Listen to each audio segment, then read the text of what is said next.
All right. So we're going to ask everybody to mute. All right. So we will get started in just a few minutes. Um, let everybody get settled in here. We'll get everybody all settled in here. Um, that's interesting.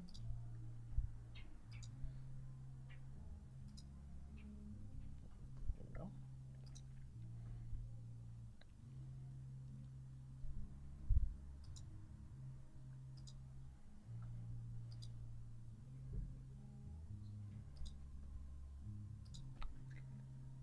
All right.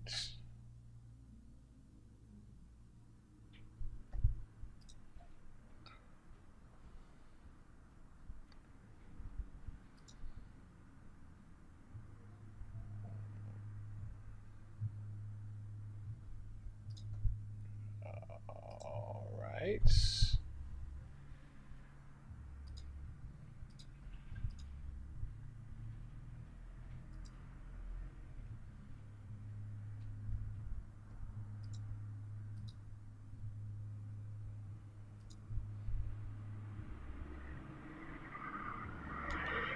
So, for the folks that are here, why don't you let me know where you're from and why you decided to take this course? Go ahead and type that into the chat while we get started.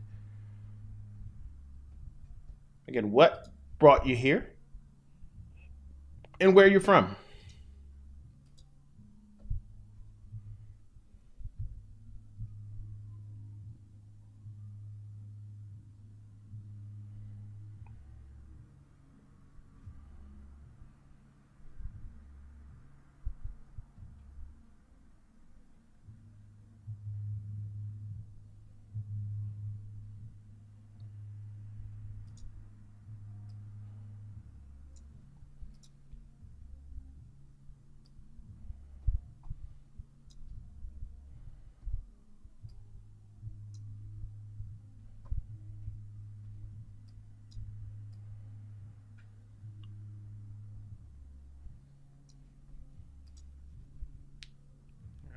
Right. We got some folks, a couple folks from the US, Canada, UK, um, Florida, which is also fun. Love Florida. All right. Product designers looking, Laura is looking to understand more about data. You are in the right place. BT wants to understand how to use data. Well, you're also in the right place. Antoine wants to understand how to use data. Well, if you're here to understand how to use data, you are in the right place. I am very happy to have you. My name is Adam Thomas, and I have been doing product stuff for at least 15 years. And when I say stuff, I mean being a product leader, product manager, product strategist, product consultant. I've run the gamut. And so, one of the things that I want to do with my free time is to help people understand different concepts of product. Um, and so that bakes into things like strategy. Um, and today we're going to talk about data. So, very happy to have you here. If you're joining us on LinkedIn, if you're joining us on Zoom, if you're joining us on YouTube, uh, very happy to have you. Or if you're watching this in the future, also very happy to have you. With that said, we're going to begin. And I'm going to start with a W. Edwards Deming quote. W. Edward Deming is known as one of the greatest engineering minds that we've produced. And one of the quotes that he has here is, "Without data, you're just another person with an opinion." And for people that are in power positions, that might work. If a CEO comes in with an opinion, we care about it because that's the CEO, that's the person that is signing our checks. But for most of us here, we are in the position where we need to influence others to believe us. And if you are a person that needs to influence and you just have an opinion, why would anybody listen to you? Because they have opinions and you don't sign their checks. In the world of UX, in the world of product, this generally comes down to metrics. Metrics are how we frame data. And so you may be asking yourself, what's a good metric? How do I know if a metric is something that's going to help bring me some influence on the upcoming decisions that the team is trying to make or the company? Well, I define a good metric as something that is quantifiable, something that is relevant, and something that is adaptable. It's a number that measures alongside of strategic goals, and when someone looks at it, it can provide some actionable insights. And if somebody's hearing a story, right, it can help them tag along. Right? If you're presenting some qualitative data, which in the world of UX and product is something that we do often, numbers help bolster that. It helps create a sense of scale for the problem. And so I brought up three words like relevant. A relevant metric directly connects to a specific goal or objective you're trying to achieve. It provides meaningful insights into whether you're on track. So, an example of that is click through rate. Uh, Click through rate is a metric that measures the percentage of people who click on a link or an ad. If you're driving traffic, you need to understand the click through rate because it will help you understand the efficacy of the action that you're trying to do. So, an anti example of this is social media followers. Right? If I have a bunch of Twitter followers, or if I have a bunch of Instagram followers, or if I have a bunch of Facebook followers, what does that mean for me? It's not really relevant. It might make somebody go, huh, that's interesting, but does it connect back to our goals? Usually, no. Next is adaptable. An adaptable metric is something that can easily be modified or adjusted to fit changing needs. It allows you to track progress even when specific goals or situations evolve. I mentioned being strategic earlier. When we have strategy, particularly good strategy evolves to fit the world around it. And that gives us trust that it's going to help us solve a particular problem or help align us to our goals. Metrics that are adaptable alongside of that strategy are great. And so I have an example here of average time to resolution.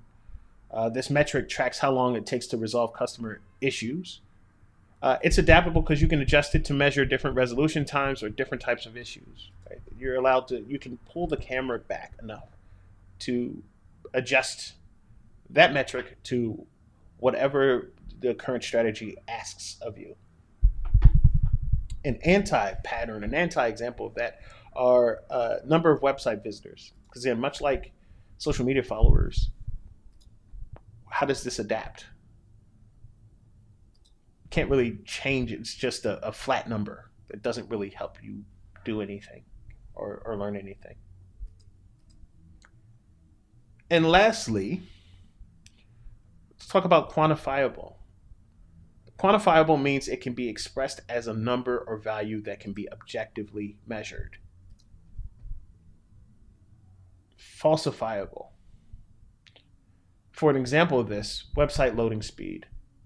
You can grab website loading speed from a bunch of different tools. It'll tell you what the loading speed. You don't have to rely on your own ways of counting. So that allows you to say if it's 3 seconds, then it's 3 seconds, and I can go look at various different sources, and I'll know it's 3 seconds. I don't have to guess. This is very different from customer sentiment, and one of the hot metrics right now or NPS.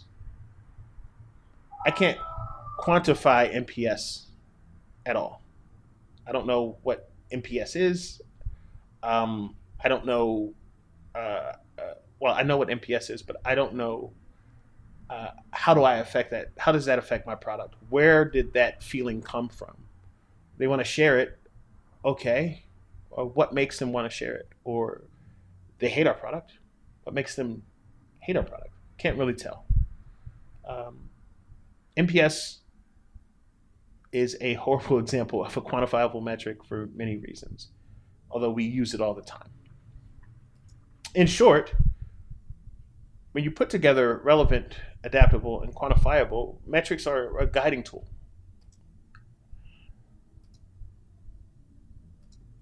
Metrics guide us to uh, where we're trying to go. It's a way for people to latch on to our goals and see how we're doing as we do that. So now that we've defined good metrics, what stops teams from using good metrics? What gets people in a place of mystified metrics? Well, one, they probably have too many of them. Have you ever been in a meeting and somebody goes, well, here are the 50 most important numbers, right? You say you're going to pay attention to it, but odds are your brain's going to just shut off because 50 is way more than you can keep track of. Uh, Non-operational metrics, numbers that don't help you do anything. You ask yourself, what do I do now? How do I do something? Right? If I look at a number and it doesn't help me make a decision, or it doesn't change my mind on something, or if uh, it doesn't fit the worldview that I'm trying to achieve, then it doesn't help me. And so our brains are naturally great at ignoring things. Last are vanity metrics. Things that sound good, feel good, but they don't really help move the needle. I mentioned NPS earlier. NPS is a great vanity metric. Thank you. Somebody in the chat said net promoter score. Right. Net promoter score. I didn't mean so. Yeah, net promoter score when I say NPS. So we want to take our mystified metrics that may be too many, it may be non-operational, and it may be vanity metrics, and we want to demystify them. Right? Our goal is to take the mystified metrics where people are making guesses about what should we work on, and they're wasting time as a result, and we want to demystify them. We ultimately want people to use the metrics that we set out and put out into the team. Or we want the metrics that others put out to us. We want them to be effective for us.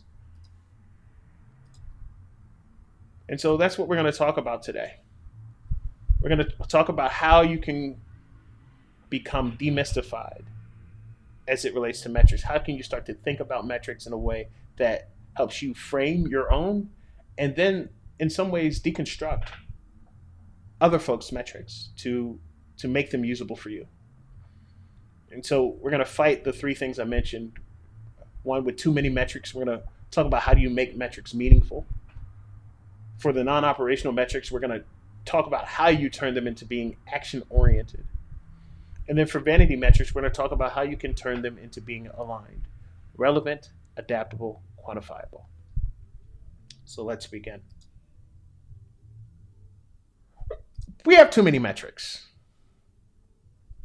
right? And I would like for folks in the chat here, go ahead and press 1 if you agree that there are too many metrics at your company.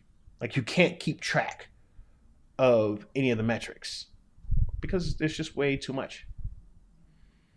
As I look at the chat here, the ones are starting to roll in.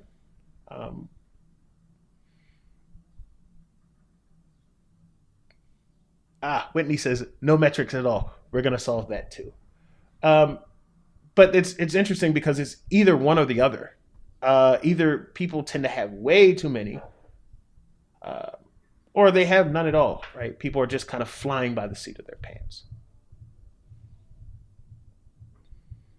So, it's very familiar to a lot of folks here. One of the tools I want to teach you about uh, is a concept called Miller's Law. It's often used in advertising, but I think it is very prevalent for us as UX professionals, product professionals. So, Miller's Law simply states our brains can't hold more than 7 items, plus or minus two. It was created by a psychologist named George A. Miller. And you'll recognize Miller's Law at play if you listen to podcasts. And if you listen to a podcast ad, this is a really good way of seeing or hearing Miller's Law in practice. When you listen to a podcast ad, you'll hear the name of the company 7 times or more. Even in that short kind of 30-second window, you'll hear Athletic Greens, Athletic Greens, Athletic Greens, Athletic Greens, Athletic Greens, Athletic Greens, Athletic Greens. Because they're trying to fill your working memory with Athletic Greens. It's the same thing for the work that we do. Oftentimes, when we give people 50 metrics to count, we haven't really determined what is effective or what's interesting. So while there may be 50 metrics, they might be thinking of the 7 metrics that aren't really moving the needle. Less is more.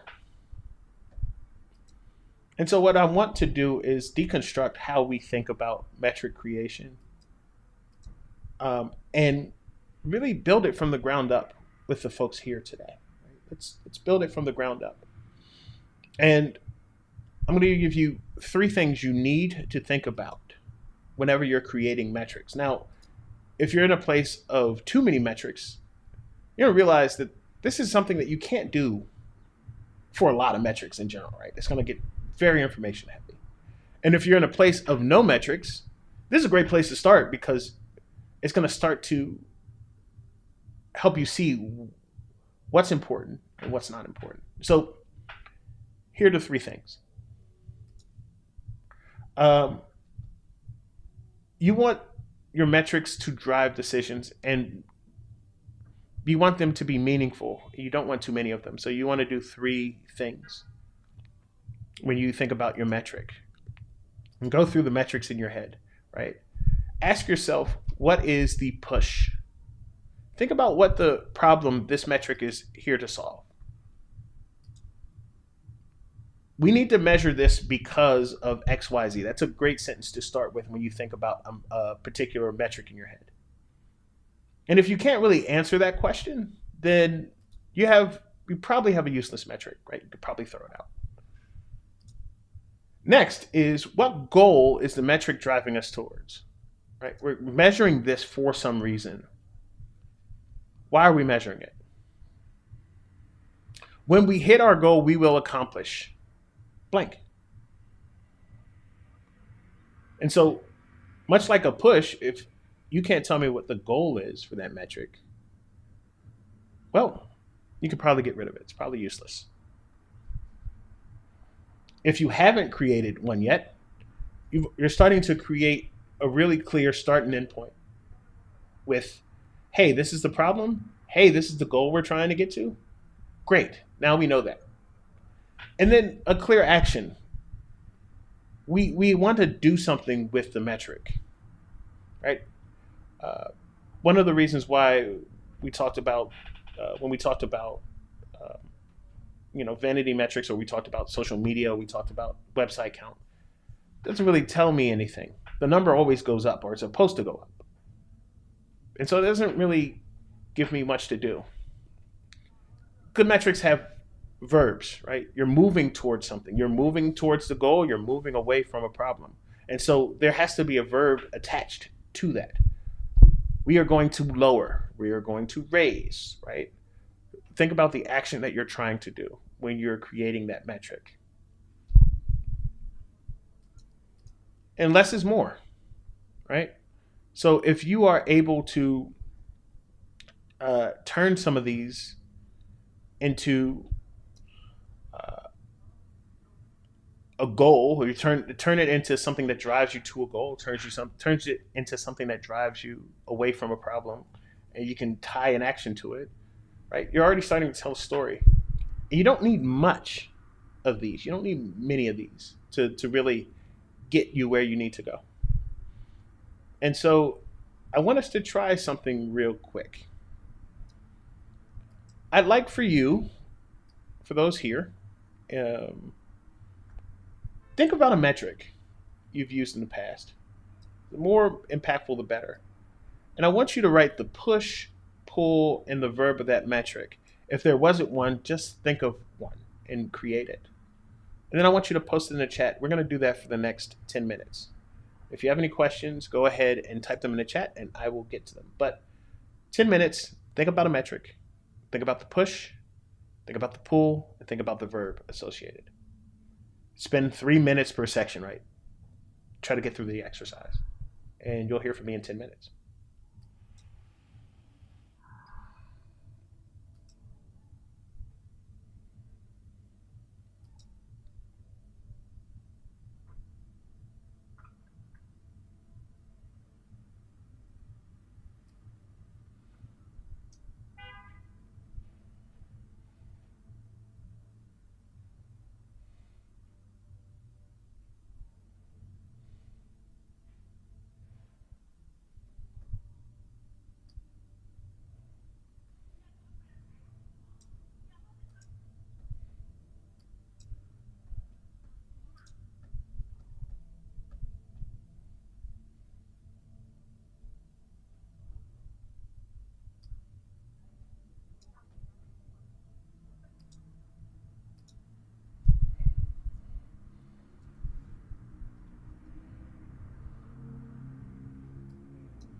All right, pretty awesome. We have some folks coming in with some answers. Let's get them in. We have about 2 more minutes left.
All right, so we are at begin here. I want you to think about um, what this section is telling you. What this section is telling you is it's really important for us to understand what the pushes and pulls are. Right? If we don't know where we're going or what problem that we're trying to solve, you can translate that into where we're going, which is our quarterly goals, our objectives, what's happening on that side. And the problem that we're solving, which is our strategy, what problems that are we trying to solve? Well, we're missing out on the opportunity to do more.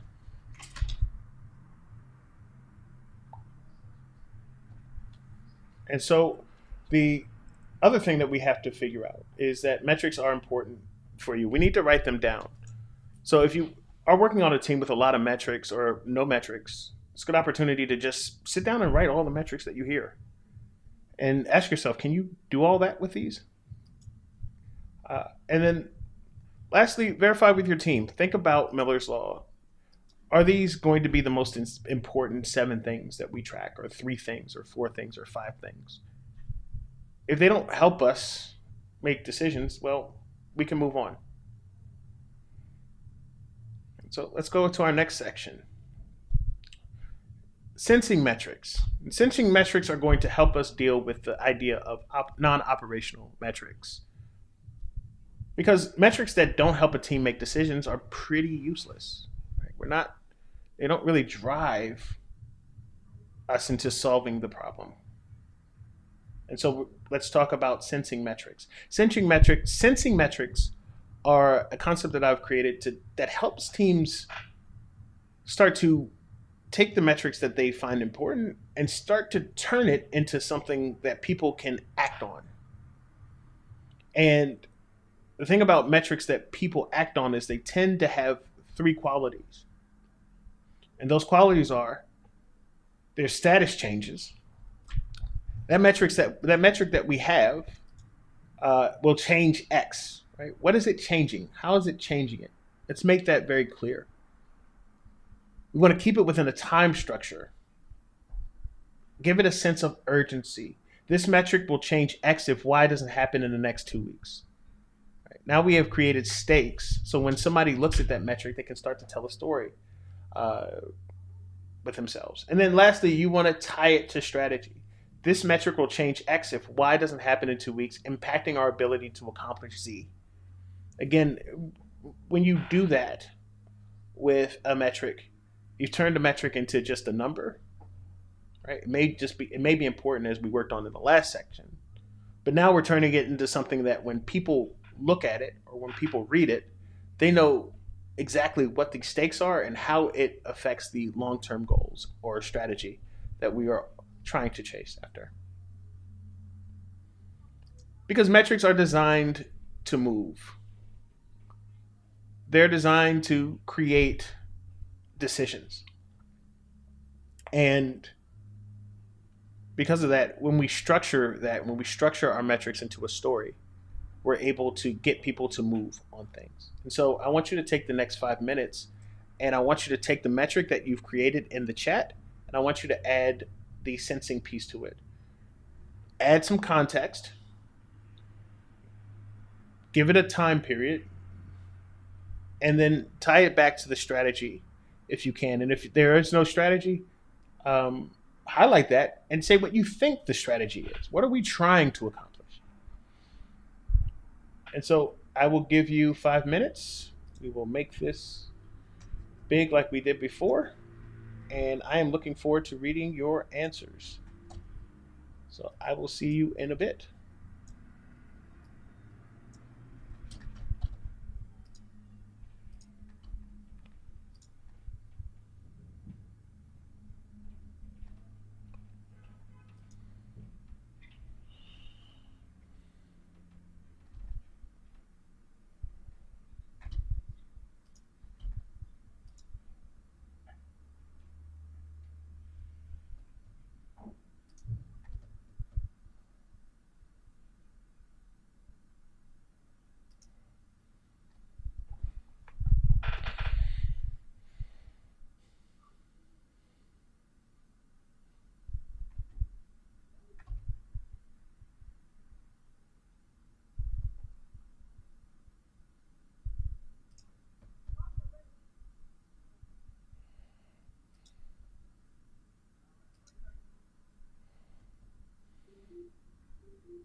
All right, we got one more minute. Go ahead and post what you got in the chat.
All right, I'll give it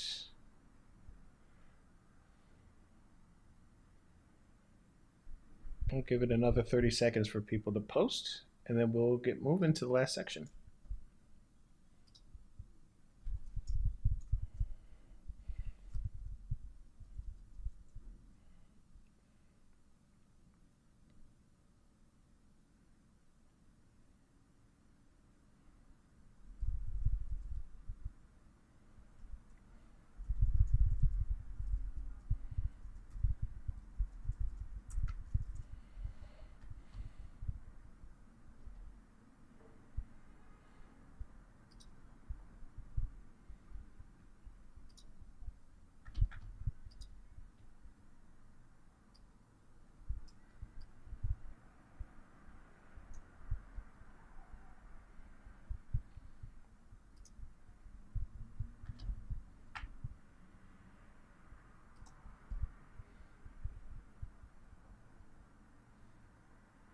Yeah, so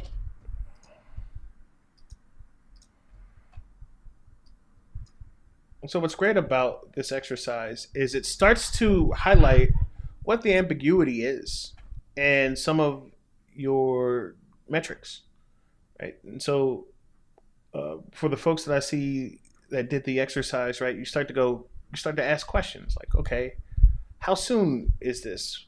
How many sprints? How does this affect our problem? How does this affect our strategy? How does this affect our OKRs? What are the stakes for what we're doing here? And so these things go away. You turn these into operational goals when you're able to take the take some of that and turn it into more action oriented stuff. How do you tell the story of how we can do something? How can we take this number and be operational? And so let's talk about being strategically aligned a bit more because I notice, every time I do this, right, that when metrics look good and don't really help you tell a story, um, you're kind of stuck. And if you can't tell that story to other people, even if you have a clear strategy, then you're kind of right. They're just hearing numbers, right? They can't contextualize them with the overall goal of the team or company or wherever you're working. And so, one tool that I think is super helpful for folks working with metrics to have in their toolbox is a clear understanding of leading and lagging indicators. So, leading and lagging indicators are, you can think of them as uh, how do you measure an action or the effect of an action with a number. So, if it's leading, that number leads into the action that you're looking to do. If it's lagging, that's what happened after. That's what happens after the action. Let's talk about it a bit more here.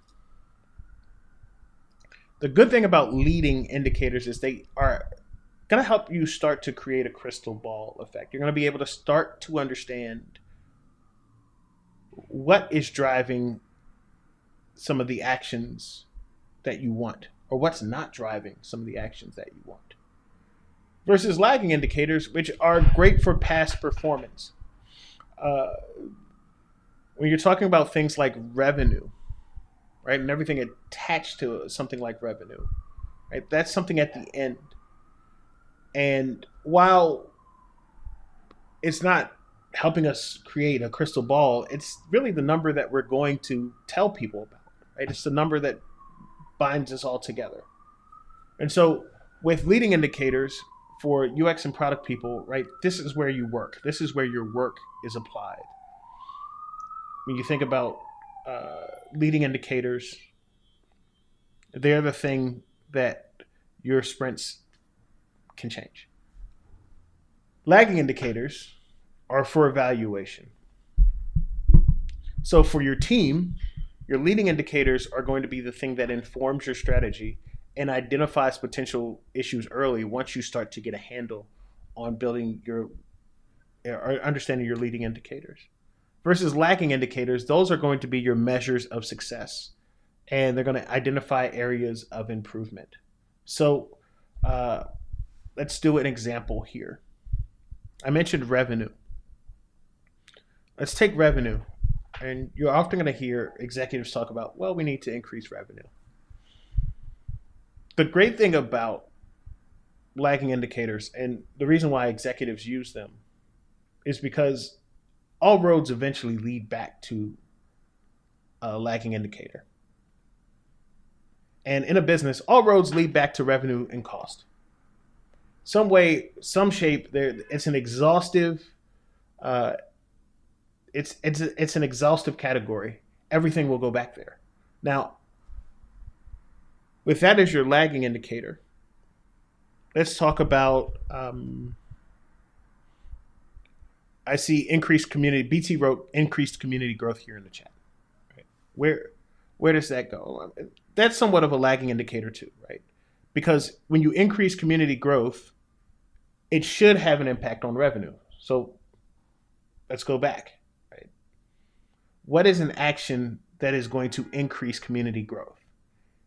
Is it going to be increasing visits on the web page? Is it going to be increasing or decreasing friction between sign up and community activation? Is it going to be marketing the community, right? Now, I just name things that different teams can take on that affect the increase of community growth. And so that's when you start to get back into leading indicators, right? These are starting to be things that your work can affect. Take it back one more time.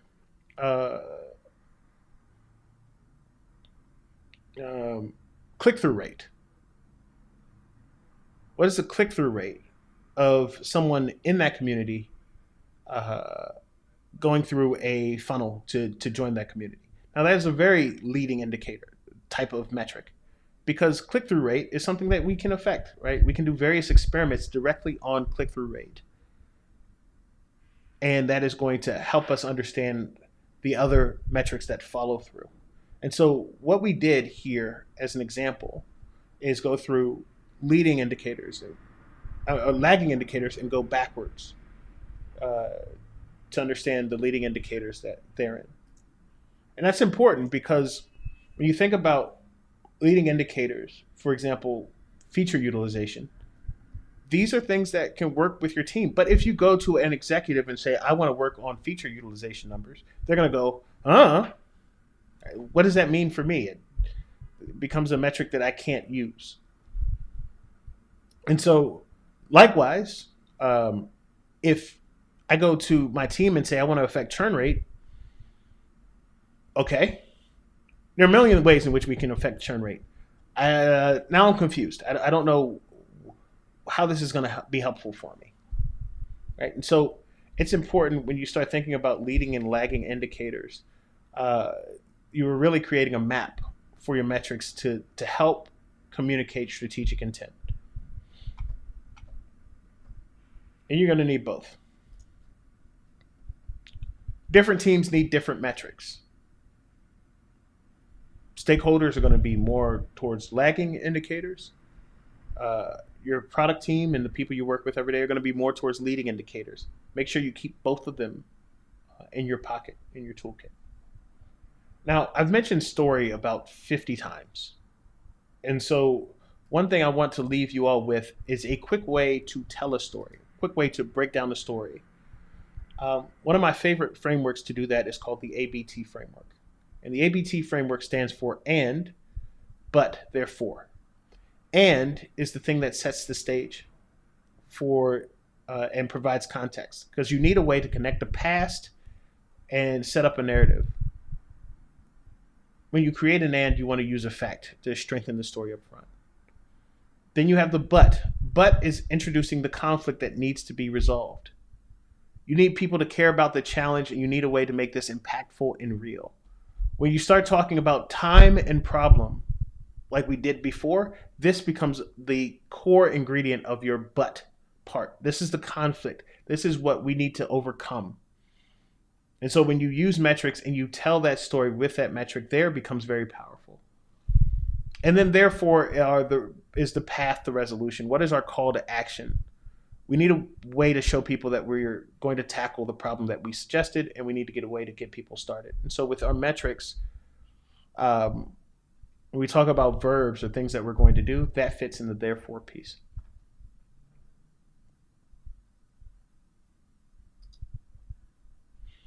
Where do I have an opportunity to talk about this? There are probably rituals where you have space to communicate metrics. So whether that's a team meeting, a sprint planning meeting, sprint, um, anything with sprint in the title essentially is a great place to talk about metrics. All hands meetings. There's Slack. There's talk. There's video. There's a million ways to talk about these metrics. The most important thing is to start talking about them.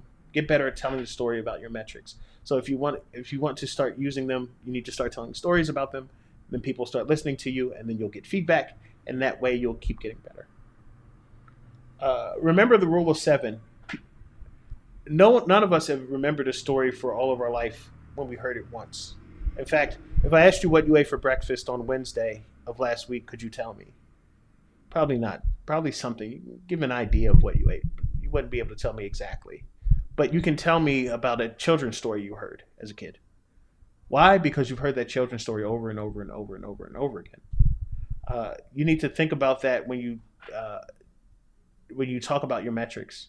Like the podcast ad I mentioned before, right? Think about it. Find 7 ways to tell that same story. If it's that important, if we are focusing on 3 to 5 things, there's plenty of time to focus on those 3 to 5 things and tell that story often. And speaking of cutting things, you need to keep trimming. If something is not useful, get rid of it. And keep iterating. So things are more likely to be used when they feature course correction, when they feature change, when they feature things like story, when they feature things like leading and lagging indicators. It becomes very important. And so, yeah, what did we talk about today? Right? We talked about finding out prioritization. We want to get rid of these numbers. We want to create metrics that have goals, and we want to create metrics that speed up decision making. You do not want to end up with well-intentioned data that follows along the patterns that you're generally used to. And that's how you get your team and yourself from making guesses on what to work on and how to move forward to using metrics that help people get to a goal. And so we talked about how do you minimize those metrics by push, pull, and action. We talked about non-operational metrics by making them sensible. And then we talked about getting rid of these vanity metrics by making them strategically aligned. And so that means taking a metric and using leading and lagging indicators and taking those indicators and telling a story with it. I want to thank you. Uh, and before we get to Q&A, I'd love for you to give me feedback here. So we'll take a minute or two and take your phone, um, and snap that QR code and give me some feedback. Also in the chat, there happens to be a nice little link. You can click that and also give me feedback.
All right. Couple more minute, well, at least one more minute for you to get that feedback in, turn in that form, and yeah. If you have any questions, feel free to come off mute and ask, or put them in the chat, um,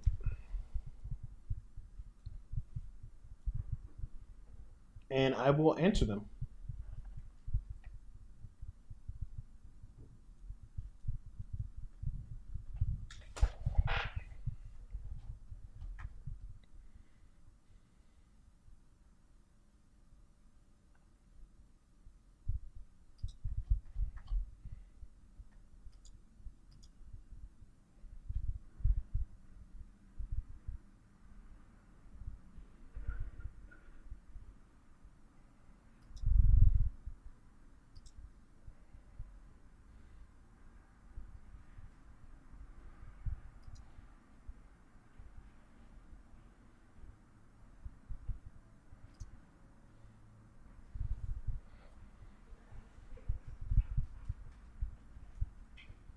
Rachita asks, as a UX or user experience researcher, I deal with qualitative data and it's difficult to quantify impact.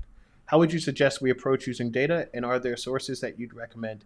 Yes. Okay. So one of my favorite books on this subject is a bit heady, but um, it's wonderful.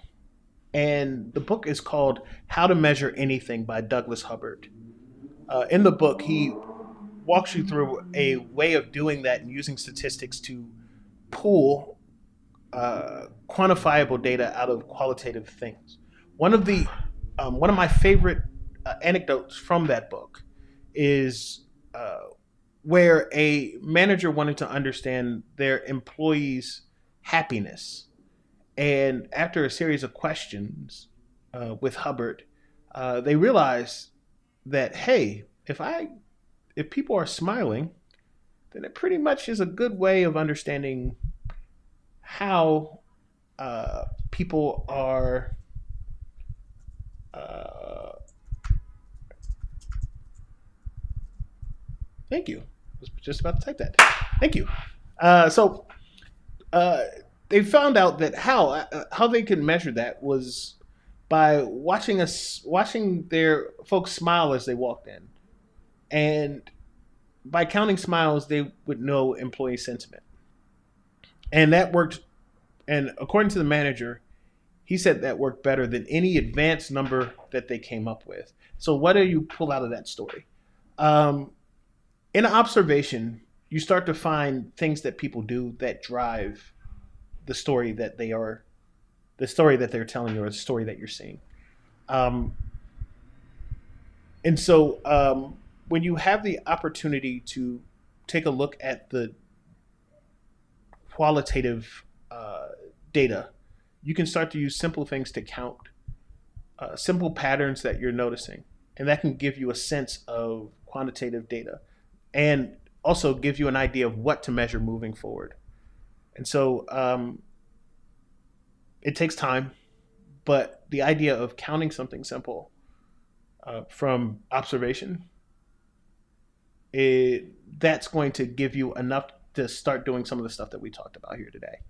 And then once you build systems that can count those simple patterns that you're seeing, then you can start to get into more of the interesting things or go deeper into those actions.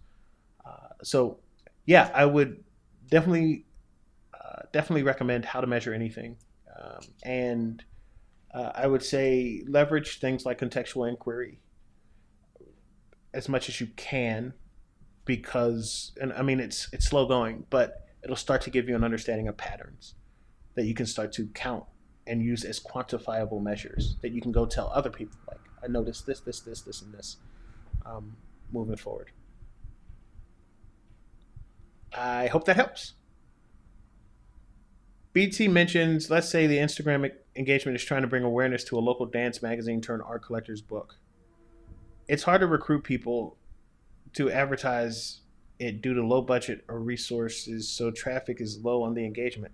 So I would say think about other methods. It is Instagram engagement the thing? Maybe there are other methods. Maybe another social media network is more impactful for local dance magazines. Uh, maybe an experiment with the with what you're using for ads is worth it. Maybe taking a look back and talking to the people that did sign up and ask them what was important. Why did you sign up?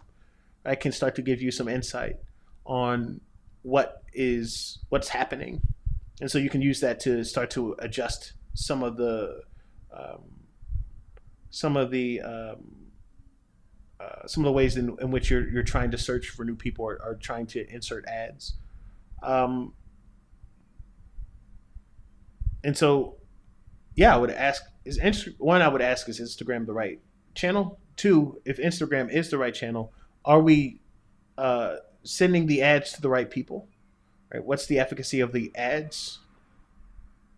I would tie it to some sort of uh, lagging metric. So um, I don't know what's the most important thing, but somewhere in revenue or cost, right? And tie it to that and see, okay, how do these actions tie back to this thing that's happening long term? Um, and then I would start there. Hope that helps, BT.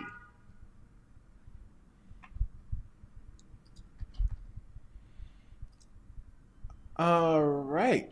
So with that, if there are no more questions, if you sent in that feedback form and you had questions, I will answer them. You will get an email from me, and you will also get a nice gift.